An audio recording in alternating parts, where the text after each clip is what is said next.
He woke before dawn because the house was breathing, slow, damp. The air smelled like wet coins and burned toast, and in his chest, something was knocking. He had been running from that sound for years. Not footsteps, not thunder, fear. The quiet kind that arrives first before anything happens, like a warning you didn't ask for. If you've ever felt that voice tightening your ribs, stay with me.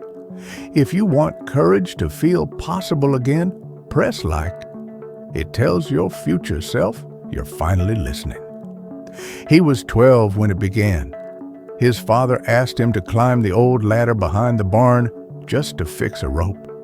Ordinary, simple, but halfway up, his breath tasted like rust, and the ladder trembled like bones. Why does fear weigh more than real objects? He climbed back down. His father shrugged. Life moved on, but the shame didn't.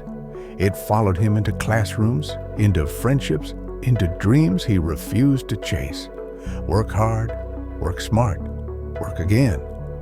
Years later, he stood at a bridge, not to jump, but to cross. His interview waited on the other side, but the water roared like angry teeth, and his brain invented disasters faster than he could blink.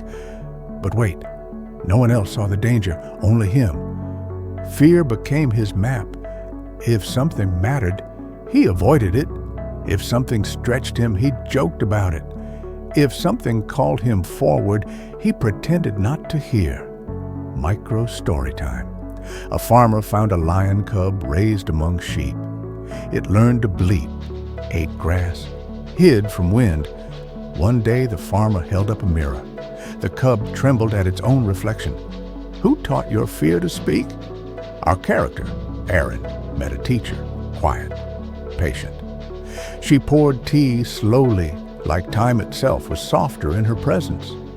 She asked one question. What would happen if, for 1 minute, you didn't run? Stand still, stand honest, stand present. Arin returned to the bridge. His chest beat like drums.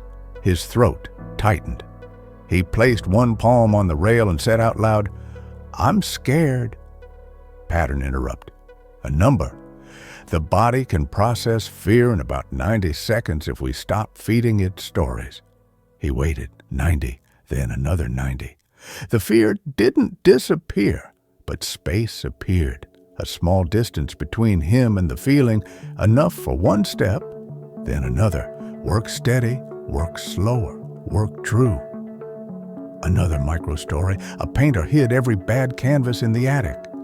Years later, a storm came. Rain leaked through the roof, and the colors bled down the stairs like rivers. Everything became beautiful. What we hide eventually spills. Arin realized fear is a storyteller, a terrible writer, always tragedy, never growth, never miracles. Fear is a barking dog tied to a tiny post, loud, convincing, but limited. He practiced daily. Call one stranger, speak up once, climb 2 rungs higher. If this resonates, comment one fear you'll face today. Saying it out loud removes half the weight. Then came the test.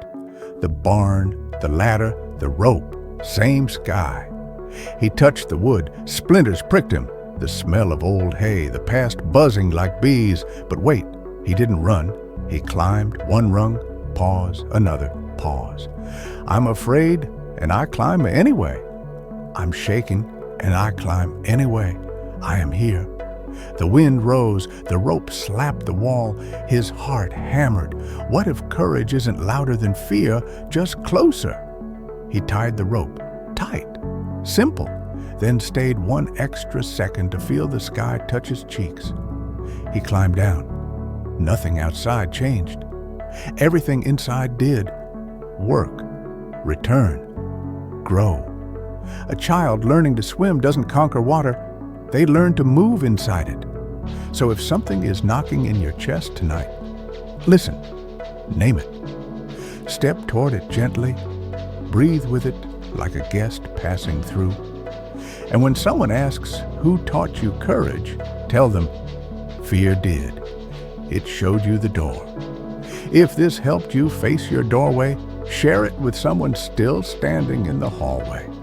Let's build a quiet wave of braver mornings. And subscribe if you want more stories like this.